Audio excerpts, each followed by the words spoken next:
우리의 현실, 이거 우리가 상상하는 대로 만들어지는 걸까요? 아니면 이미 다 정해진 어떤 신성한 운명이 있는 걸까요? 오늘은 바로 이 두 가지 질문에 대한 답을 담고 있는 아주 흥미로운 영적 텍스트 하나를 깊숙이 들여다보려고 합니다. 자, 시작부터 아주 심오한 문장이 나오죠. 신은 인간에게 생명을 주기 위해 죽었다. 이게 대체 무슨 뜻일까요? 한마디로 우리 존재의 바탕에는 어떤 신성한 희생이 있다는 거예요. 그리고 바로 이 지점에서부터 오늘 우리가 이야기할 법과 약속이라는 두 가지 개념이 시작됩니다. 이 책의 저자는 말이죠. 우리 앞에 딱 두 갈래 길이 있다고 얘기해요. 하나는 법이에요. 이건 우리가 의지를 갖고 세상을 바꿀 수 있는 길이죠. 다른 하나는 약속인데 이건 우리 힘으로는 어쩔 수 없는 어떤 신비로운 운명 같은 거예요. 자, 그럼 이 두 길이 대체 뭐가 어떻게 다른지 한번 볼까요? 바로 이 차이를 이해하는 게 핵심이에요. 보세요. 왼쪽에 있는 법은 뭐냐면 상상력을 써서 내 바깥 세상, 그러니까 내 환경을 바꾸는 기술 같은 겁니다. 말 그대로 삶의 도구인 셈이죠. 근데 오른쪽에 있는 약속은 차원이 달라요. 이건 훨씬 더 근본적인 거. 그러니까 나 자신을 신성한 존재로 바꾸는 것. 바로 삶의 목적 자체에 대한 이야기거든요. 사실 많은 사람들이 법을 써서 원하는 걸 얻는 데에만 집중하잖아요. 그런데 저자는 그게 끝이 아니라고 딱 잘라 말해요. 진짜 중요한 건 바로 이 위로부터의 탄생, 그러니까 약속이 이루어지는 것. 이게 바로 창조의 유일한 목적이라는 거죠. 단순히 세상을 바꾸는 걸 넘어서 우리 자신이 창조주로 다시 태어나는 것. 이게 핵심이라는 겁니다. 자, 그럼 이 약속이라는 게 대체 구체적으로 뭘까요? 이걸 이해하려면요. 먼저 저자가 이 세상을 어떻게 보는지부터 알아야 해요. 한마디로 우리의 모든 삶이 거대한 신의 연극 무대라는 겁니다. 이 연극의 목적은 그냥 좀 더 나은 사람이 되는 게 아니에요. 이건 완전한 정체성의 변화에 대한 이야기입니다. 그러니까 이 책에 따르면 우리는 신이 만든 피조물로 이 연극을 시작하지만 결국에는 우리 자신이 바로 그 창조주, 즉 신이라는 걸 깨닫고 그 존재로 다시 태어나는 여정을 겪는다는 거죠. 와, 진짜 말 그대로 연극 속 배우가 어느 날 갑자기 자기가 극작가였던 걸 깨닫는 거나 마찬가지네요. 이 연극은 크게 두 막으로 나뉘어요. 첫 번째 막이 바로 십자가 처형인데 이건 신이 인간의 모습으로 내려와서 우리 의식 속에서 깊이 잠드는 걸 상징해요. 그리고 두 번째 막, 부활. 이건 바로 그 잠들었던 신이 우리 각자 안에서 깨어나면서 우리를 신성한 존재로 다시 끌어올리는 과정인 거죠. 그러니까 한번 내려왔다가 다시 올라가는 그런 거대한 우주적 드라마라고 할 수 있겠네요. 근데 여기서 저자가 정말 충격적인 얘기를 해요. 이 십자가 처형이랑 부활이요, 2000년 전에 실제로 있었던 역사적 사건이 아니라는 거예요.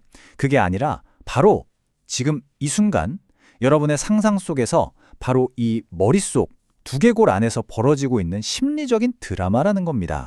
자, 지금까지는 좀 이론적인 얘기였죠. 이제부터는 저자가 직접 겪은 경험담을 통해서 이 약속이라는 게 실제로 어떻게 펼쳐지는지 그 첫 번째 증거를 보여줍니다. 모든 건 그의 머릿속, 바로 그 두개골 안에서 시작됐어요. 시간은 1959년 7월 20일, 장소는 샌프란시스코.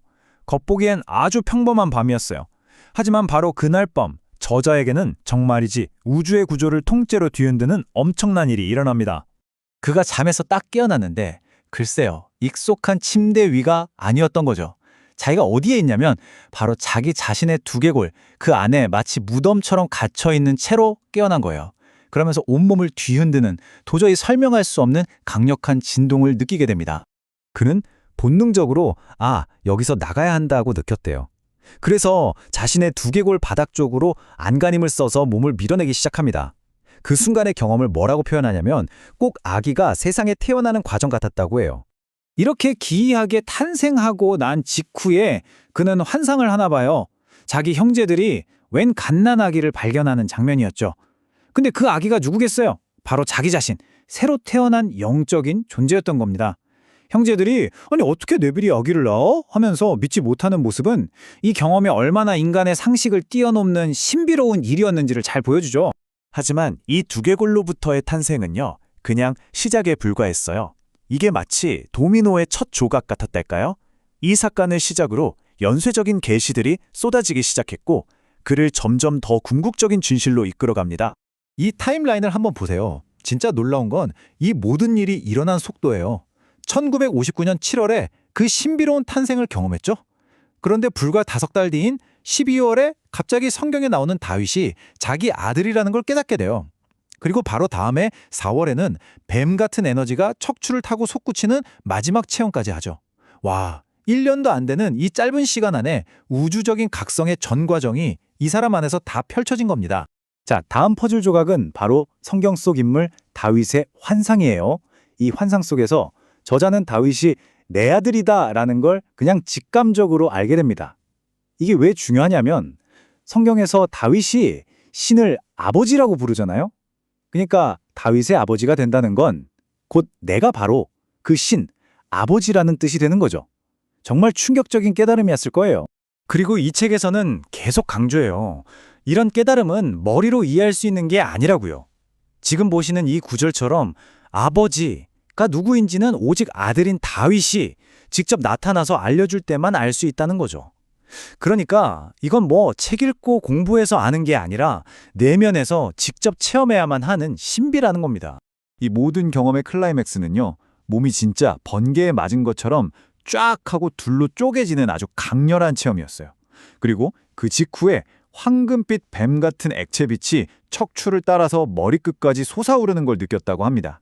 이게 바로 성경에 나오는 인자가 들려야 하리니라는 구절이 실현되는 순간이고, 유한한 인간의 의식이 무한한 신의 의식으로 들어 올려지는 걸 상징하는 거죠.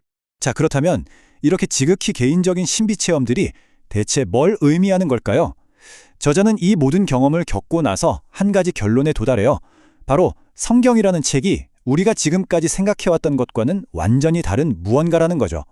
이 경험들을 바탕으로 저자는 성경을 완전히 새로운 시각으로 보게 됩니다. 성경은 그냥 옛날에 일어났던 일들을 기록한 역사책이 아니라는 거예요. 그게 아니라 우리 모두 한 사람 한 사람의 내면에서 반드시 일어나야 할 사건들을 담은 일종의 예언적인 청사진이라는 거죠. 다시 말해 성경은 역사가 아니라 우리 각자의 영적 운명에 대한 대본이라는 겁니다. 그래서 이 책이 우리에게 던지는 가장 중요한 메시지는 결국 이거예요. 성경에 나오는 그 수많은 이야기들이요, 더 이상 먼 옛날 다른 사람들의 이야기가 아니라는 것. 그 모든 게 바로 지금 이 순간 나의 이야기이고 바로 내 안에서 펼쳐지기를 기다리고 있는 신성한 운명에 대한 이야기라는 겁니다. 자, 이렇게 모든 걸 듣고 나니 마지막으로 이런 도발적인 질문이 남네요.